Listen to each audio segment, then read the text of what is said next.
Hello everyone, welcome to this episode of the Psychic Explorer. Welcome along, you lovely, lovely people. It's another guest episode today, and in the hot seat I have my lovely friend who I trust and adore, Julie Virgoe. Julie is a Reiki master and a holistic therapy practitioner. We go to the same circle, and yes, I know what you're going to say because I thought it myself. I'm rinsing everyone in my face-to-face circle. And honestly, when I first had the idea of inviting people onto this podcast, I really thought I was going to have to cast my net really wide to try and find people who would have interesting points of view or different points of view or different ways of doing things and different modes of practice. And actually, that's not the case at all. I'm so lucky to be in regular contact with people on a weekly basis who have got such amazing stories, who do different things from one another, but do it for the same reason, that same joy of love and wanting to give something back, healing and development. I suppose I could, if I wanted, ask people with thousands of followers and people who are perceived to be experts in their field, but actually, I don't want to do that. That's not what this podcast is all about. This podcast is about getting to know the real stories behind people. We've had Nicola, my circle leader, who's had 30 years experience. We've had Shelley, who is a phenomenal tarot card reader. We've had Charlotte with her amazing crystals. All stuff that, introducing me to concepts and ideas that I were not aware of, but they are in my circle. These people are here. So I would be a complete fool not to invite them on. And of course, they have very graciously agreed and said yes. And the same can be said for Julie, lovely Julie Virgoe. If you are finding yourself a little bit on the stress side today, this is a great episode to listen to, because at the end of this conversation, I found myself almost slipping into a meditative state. I found Julie's voice so calming. And for me, even in circle, she has this mother energy. And I feel this comes through so much during our conversation. Julie's entrance into this world is very different to my own. Her story is very different to mine. Her story is born from a situation of people telling her to stop, people putting her down, of feeling small, of being made to feel small. But Julie has found her passion, and my goodness me, does this come through. I have to admit, I wasn't too sure what Reiki was, what holistic therapies are. So I start off this conversation by asking some basic questions just to cover my own basis, or cover my own back rather. I hope you appreciate why I've done that, because I don't want to presume you know everything. But by the end of the conversation, what she was saying to me made total sense, and it's something I'm going to take away and think about. Before we jump into this conversation, just a note on the audio. Julie lives in the middle of deepest, darkest Norfolk, and her internet connection is almost dial-up. I think it took about an hour and a half for her audio to upload, whereas normally it just takes a couple of seconds. So there are some parts of her audio which are slightly distorted, and there's a slight echo on it. You may also hear some clunking in the background of Julie's audio, and that is Bailey, Julie's St. Bernard dog. I think it had some sort of chew toy, or it was licking something in the background. You can just hear this sort of clunking in some part. So if you're driving, it's not your car. If you're walking, it's not your bones. It's just Bailey the dog in the background as Julie was talking to me. Guys, I really hope you enjoy this episode. So kick back, relax, and let Julie's voice just wash over you as we talk about holistic therapies.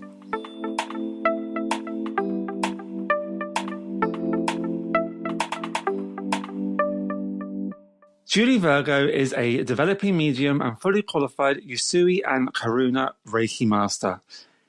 Practicing since 2008, Julie runs her business, Calmer Moments, here in East Anglia, and has a passion for promoting positive mental and physical health. Julie believes that holistic therapies can work alongside traditional medicine to enhance the healing process and aid recovery. Focusing on reducing stress in our lives, Julie says, we often look after other people, but we forget to look after ourselves, so why not treat ourselves to a couple of hours of pampering once a month? For me, I know Julie as Purple Julie, as whenever I see her, she is usually dressed head to toe in purple, quite literally. Purple hair down to purple toenails, and today is no exception. She is wearing a beautiful purple top. So welcome to the Psychic Explorer, Julie. How are you? I'm fine, thank you, and thank you for inviting me. You are more than welcome. Thank you so much for coming on to the podcast. It's so lovely to be able to talk to you in a more detail about what you do, and I'm excited to learn more about Reiki and holistic therapies. Before we go there, though, I know you as a psychic medium, so I'm going to ask the usual question I normally ask on these episodes. How did you begin exploring, Julie? Well, as a child, I did always sense and feel things, and I had visitations, I'd say. I could see people that nobody else could see. Family wasn't very happy about that, so as quite a young age, I was told not to talk about it, and I stopped. As I got older, I had a few problems and started visiting my local spiritualist centre and felt that I was home. I started developing with a lovely gentleman. There was a few of us that decided we were going to go to each other's homes and start developing ourselves. So we opened our own circle. It was just absolutely lovely being with people that understood and didn't make me feel silly. You said that it wasn't really accepted in your family. So my next question here is, how did friends and family react to your path? One would imagine that if you've had that background of, I'm getting visitations from people, I'm aware of other people's presence, and they want to shut that down, I'd imagine that is quite a lonely situation to be in. So if you don't want to, that's fine, but would you mind talking a bit more about that and how that made you feel? Well, like I said, as a child, I felt like I'd been shut down, so I didn't see or sense as much because I wouldn't talk about it. The more you acknowledge, the more you talk about it, the easier it flows. And as I got older and I started doing more again, my mum did know, but it was, we don't talk about it. Whereas friends, when they found out, they were interested, they asked questions, and quite a few of them went to develop themselves, which was lovely because then I had even more friends that I could talk to and we could practice on each other. So from what you're saying, you relied on your friendship more as you grew into your spirituality than you did your family? Yes, absolutely. Both my brothers were just not interested. They thought it was weird and just they got on with their own lives and it's easier just not to speak about it. But like I said, a lot of friends were interested. So even when you decided to go down this path, they still weren't interested in your passion?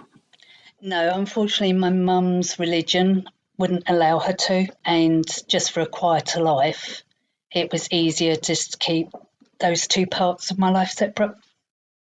I find that with your situation, your upbringing, your dynamics, you're the first person I've spoken to in one of these conversations who have had this history and what I would probably say is a trauma.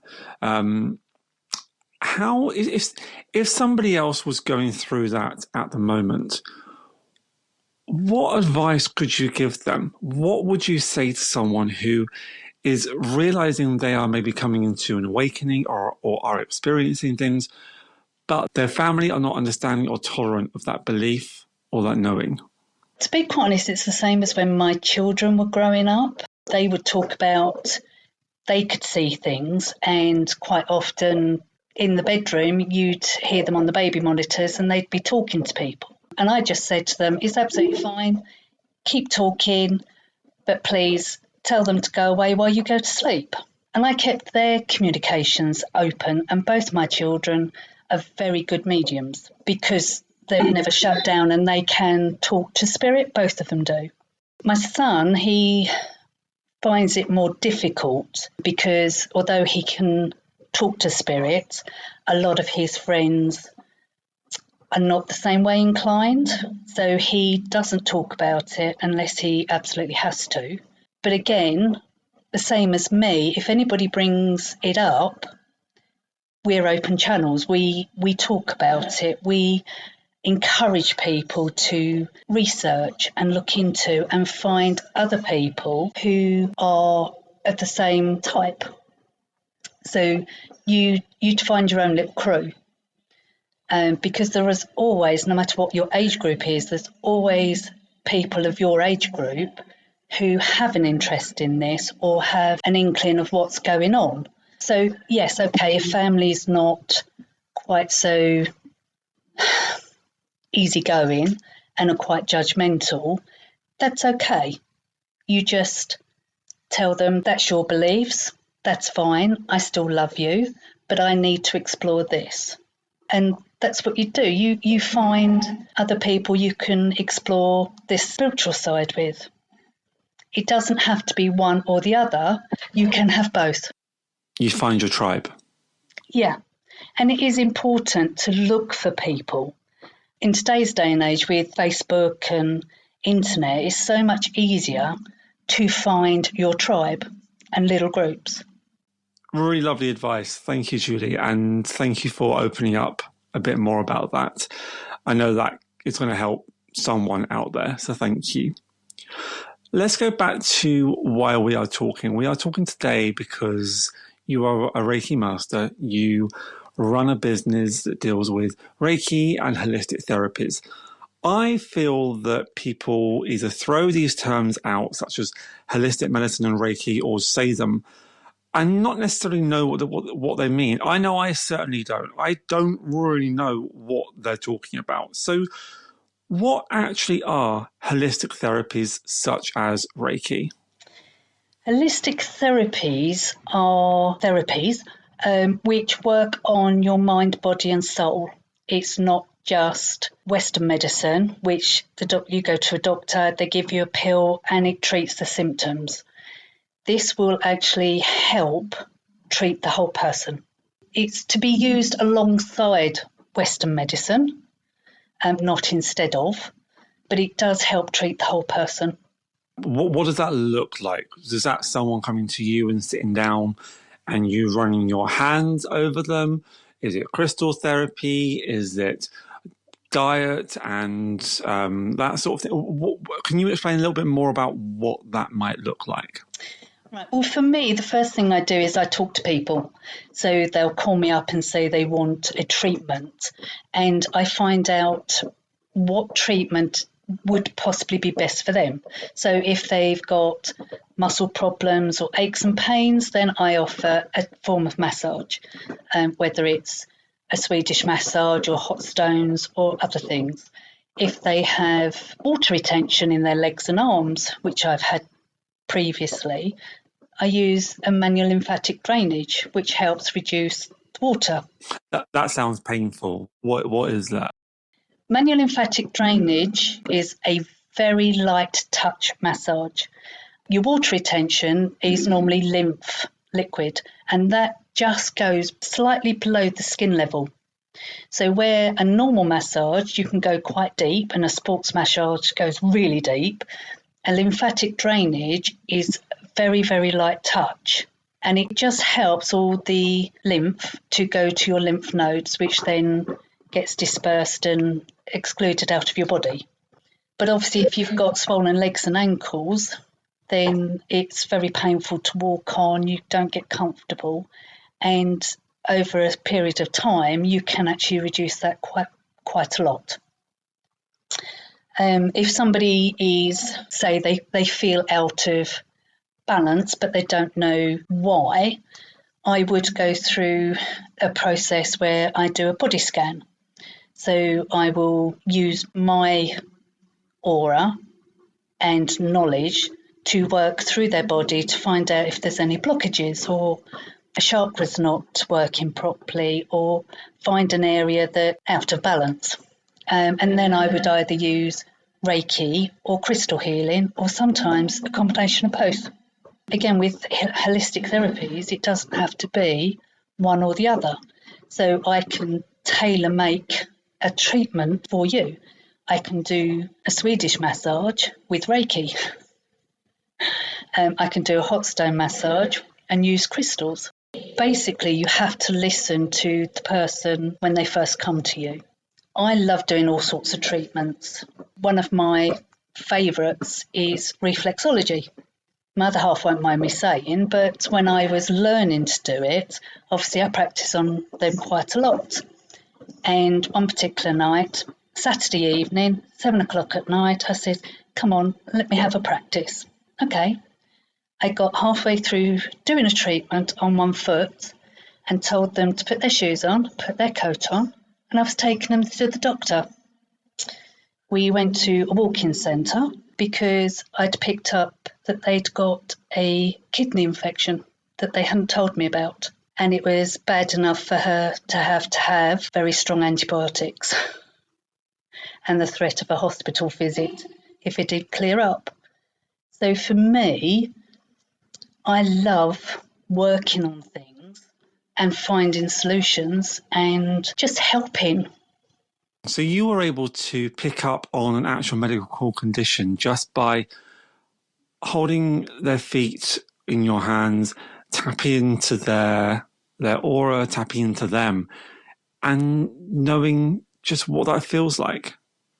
Yes. Yeah, I mean, reflexology, it is pressure points, reflex points, and each point on the top foot and bottom of the foot represents a part of the human body. And just by going in certain spots, I knew that she was in trouble. And I do quite often use that when I'm doing a Swedish massage, because I do the arms and front of the legs, then I do the feet. And quite often I can pick up on the feet how bad their shoulders are or their lower back is because of the feel and the pressure points on them. So then I know when they roll over and I start to work on their back, I actually have a bit of a head start of where I need to put more pressure. That's amazing. That is so amazing. It's funny because when you think about the history of medicine, traditional, and I know modern medicine is just amazing, but there is something to be said. This goes back millennia in our history. And I think in today's society, I know in today's society, it is seen as this hocus pocus woo woo concept, which is not to be trusted. But there's so much to it because this gets repeated throughout culture after culture after culture, doesn't it? It is, and all of modern medicine started off as woo-woo. It started off with your aspirin from barks of tree and cinnamon, which was an antiseptic. The difference with Western medicine, it's now standardised. So where you didn't know whether you were given enough or you were given too much, you now have standardised prescription. The only thing is it is now more man-made, which isn't always so good for you, and you do have more side effects than you would if you had more natural. But again, it has to be done within the confines of Western medicine as well, because unless you really study it and really understand where it all comes from, it can be a dangerous thing. So you're certainly not, and this is just to cover you as a disclaimer, you are not claiming you are a medical professional, and you wouldn't advise someone to go get a reflexology appointment when they might need something much more serious. Absolutely not. As a holistic therapist, I am not a diagnostician. I cannot diagnose that you've got something wrong with you. What I can do is advise you, look, this isn't quite right. I suggest you go and see a doctor. I mean, I do have clients that live alone and obviously they have moles. So if I see a mole that's not its usual shape or colour, I will say to them, do you realise this is starting to change? I think you need to go and see the doctor. And it not because I want to scare anybody, because I don't know if it's okay. 9 times out of 10, it is okay. But it's that you just have to be very careful. There are so many different treatments that I can do. I mean, I do aromatherapy. Now, again, you do need to know what essential oils you can use on pregnant women, on children, cancer related, the dosage. You do have to be very mindful, have the full training, and really research to make sure that you continue to work within proper guidelines. How were you drawn to this? As a mum, when the Littons fall over, the first thing you do is pick them up, give them a cuddle, wipe it, tell them everything's fine. When my children were younger, I could actually feel more. So I could feel when they were coming down with something even before they did. And I didn't understand how I knew or why I knew.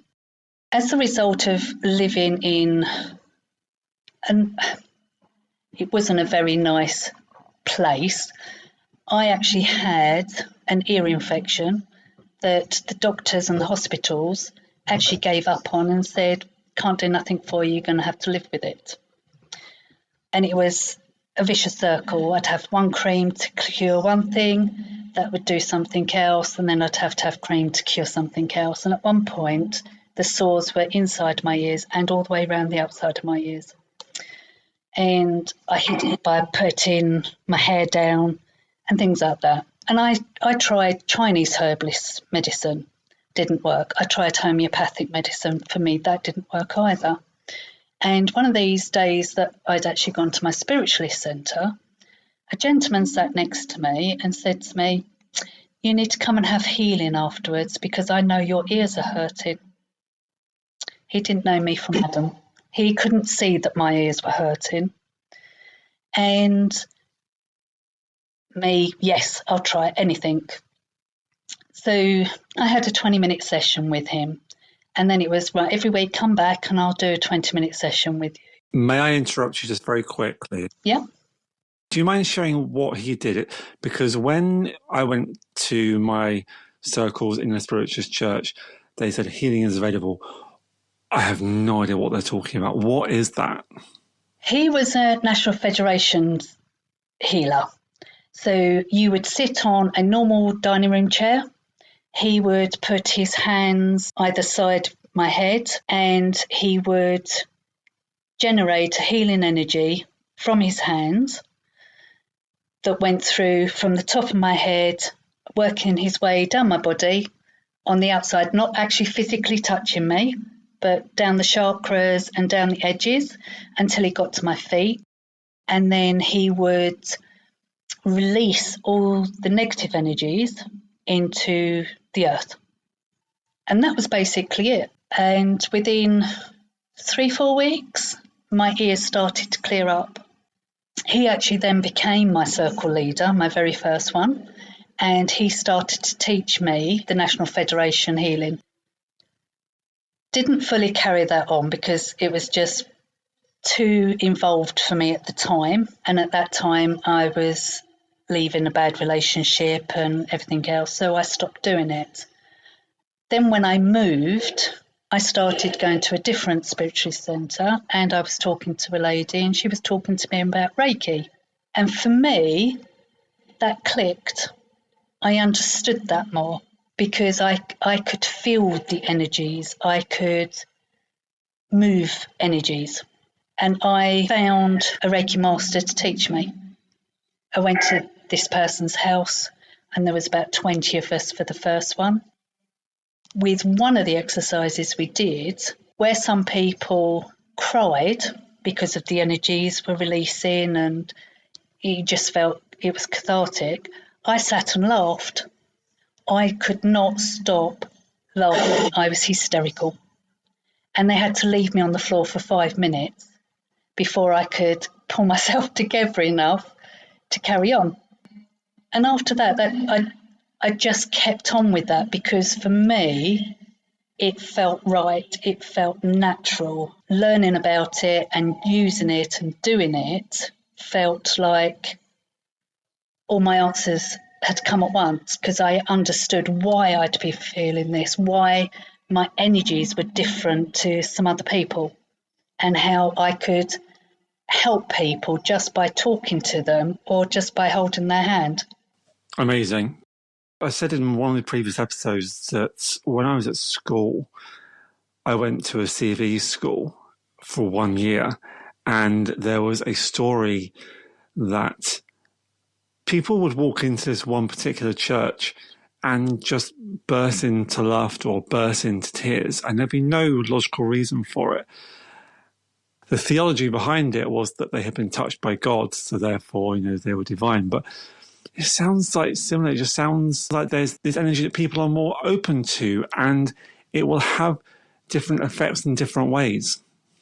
Absolutely. Yeah. I mean, when I give Reiki healing, one of the things I'm very mindful to say is I'm a channel for the Reiki healing. I'm not a Reiki healer.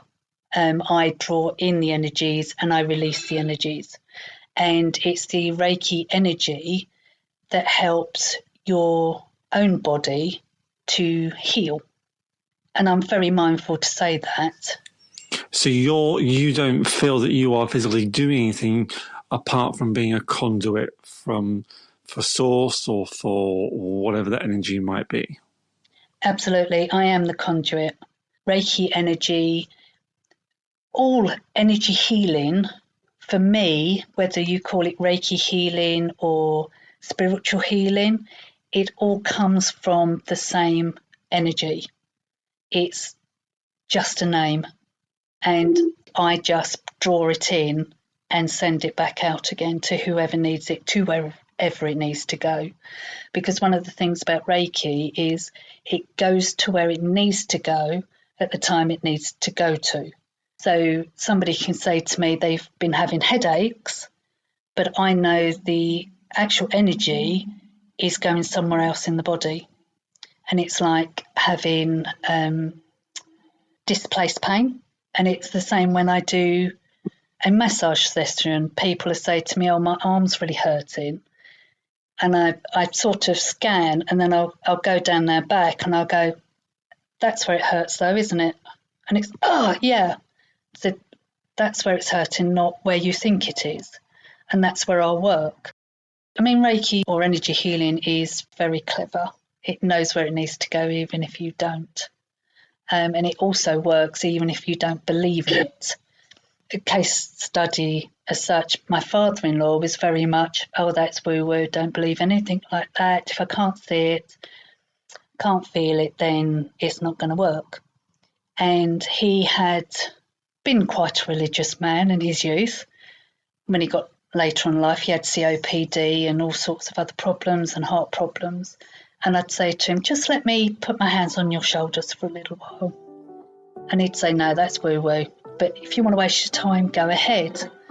Well, near the end of his life, he was actually asking me for Reiki healing because he could actually feel the warmth and the love, and it was making him feel better. Wow, I love those type of stories, those stories that allow other people to change their perceptions, especially on this type of work, but just in general, people changing their mind. I feel it's so healing, it's so wonderful. I just love it. It gives me goosebumps. And talking of changing perceptions, I would love to hear from you if you have had any experiences that have changed your perception. I'd love to hear your stories, so please do get in contact with me. It's the.psychic.explorer, Facebook, Instagram and Threads. You know the drill by now. I'd love to put an episode together which has your stories, that's made up of experiences that you, my dear, dear listeners, have had.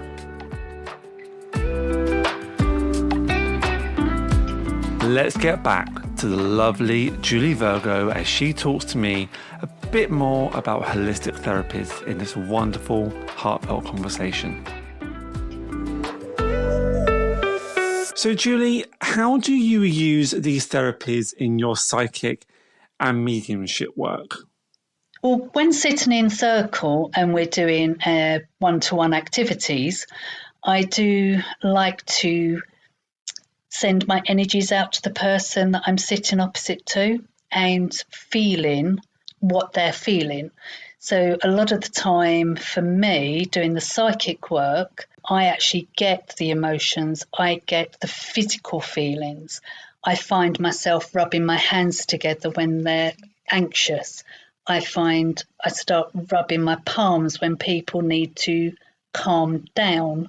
I get quite excited and breathless. And it's not because that's how I'm feeling, that's how the person opposite me is feeling, or the friend that we've brought closer to do communication with is feeling.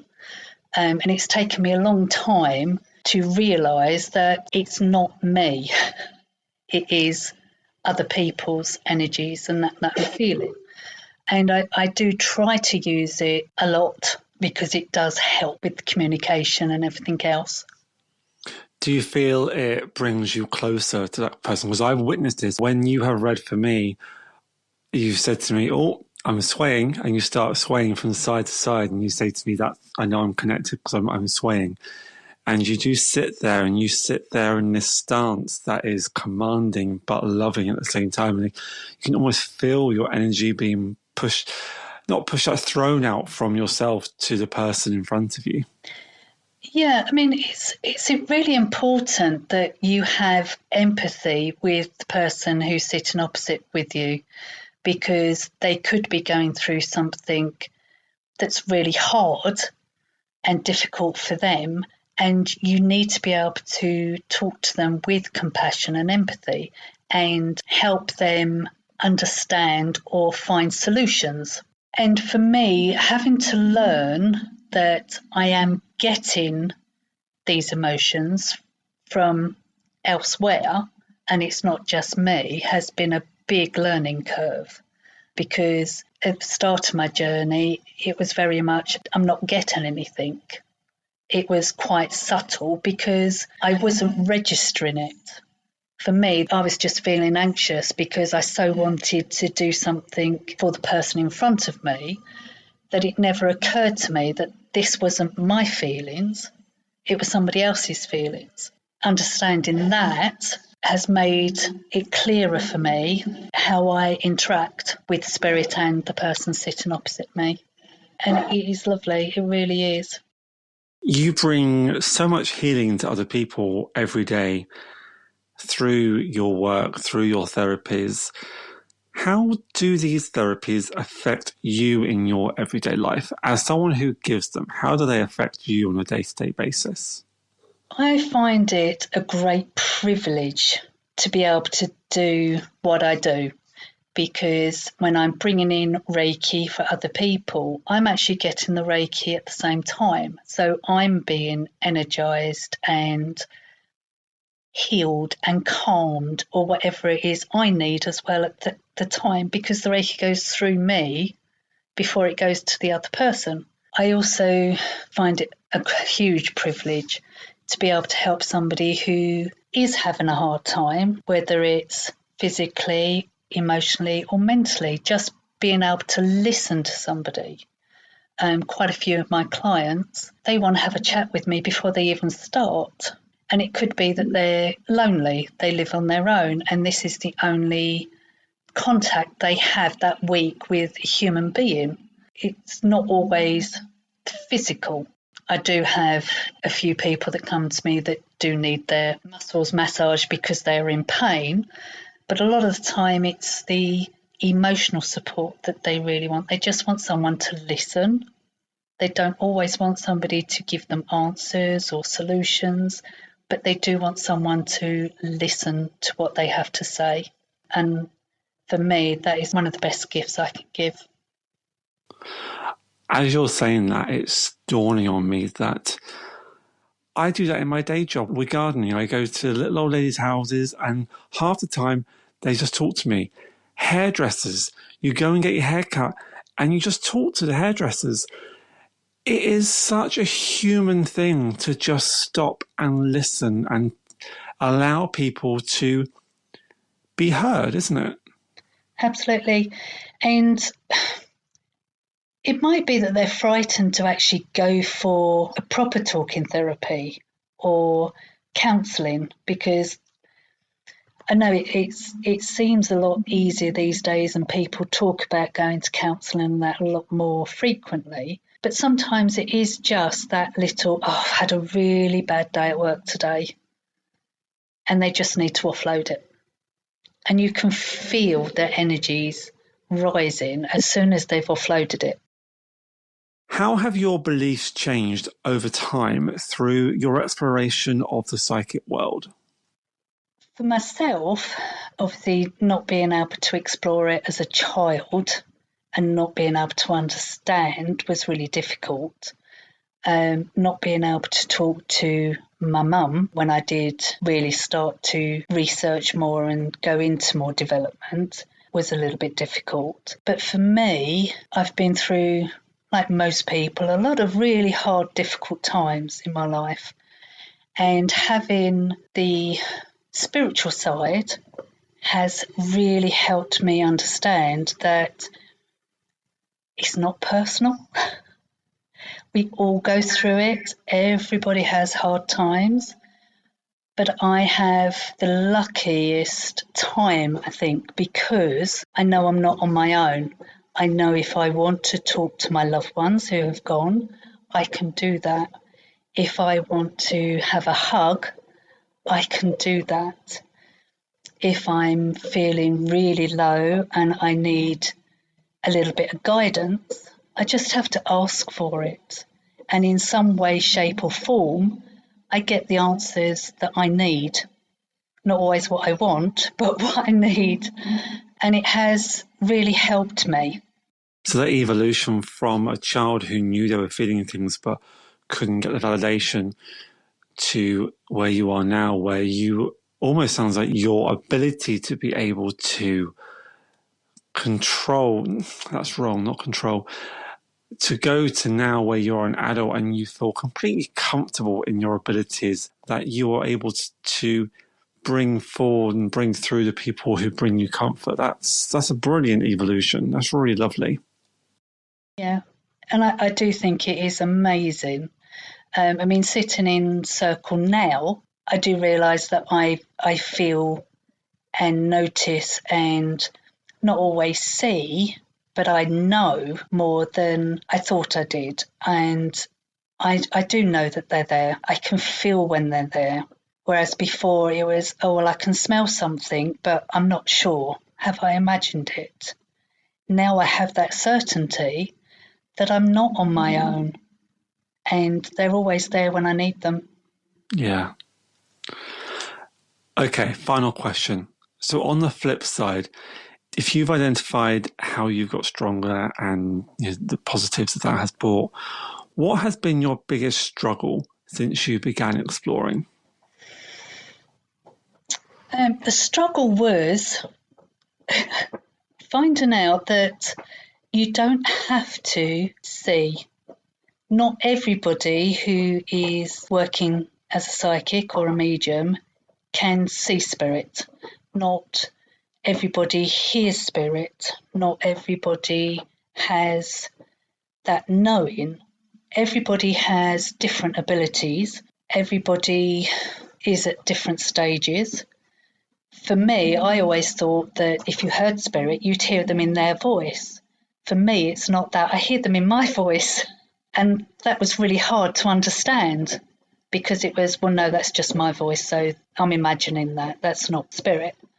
Whereas now I know, okay, yes, that is them. I don't often see spirit now, but sometimes I get like a picture in my brain that I know is there, even though it's not physical. And when you first start out, that's really difficult to comprehend.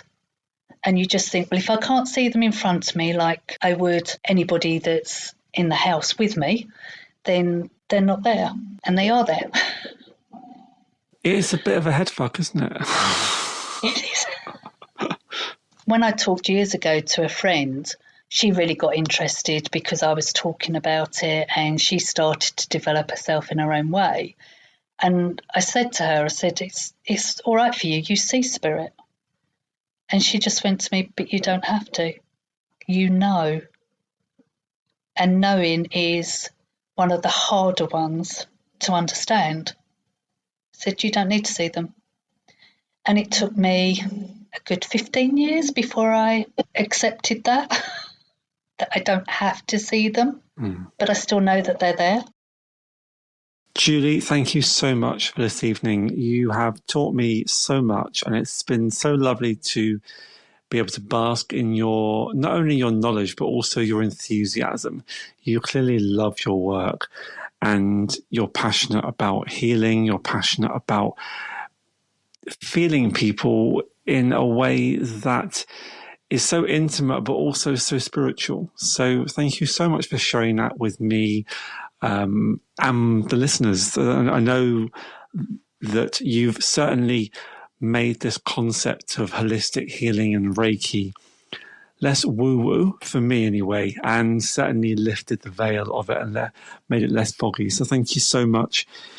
If people wanted to reach out to you, I know you're in East Anglia, so people listen to this all over the world and stuff, but if people were in the area, how would they reach out to you? Or do you do things online?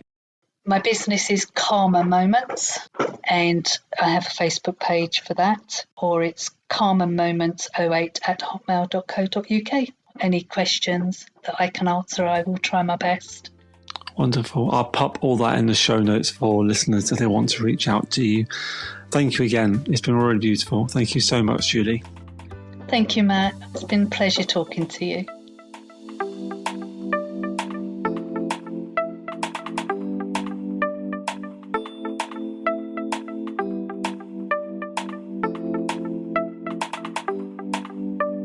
Julie Virgoe, bravo, Julie. Really, really enjoyed that conversation, even with the occasional clangs and bangs from the internet and from Bailey. But honestly, before that conversation, I really had no idea about Reiki. I had heard it battered about in circles that I go to. I had heard people talk about it on podcasts and on YouTube. Didn't really know what they were talking about. The same goes for holistic therapies. Really didn't know what that was about. And I really feel that after that conversation with Julie, I've got a much better sense of it now. You also heard me have, I don't know, like a real-time epiphany about something that Julie was saying. And that was that where Julie was talking about people being heard, about her clients just wanting to be heard. And that really chimed with me. That really made me realize the importance of connection and communication in our everyday lives. You know, I mean, you all know that I'm a gardener in my day-to-day job. And honestly, like a good third of my day is taken up with just chatting to clients. These people who have me come in to their gardens once a week, once a month, once every 2 weeks, whatever it might be, a lot of them just want to talk.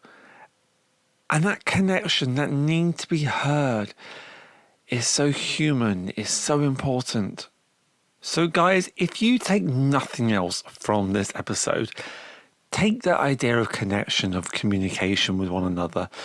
We all come across people in our day-to-day lives, and it's so easy to get into our own world.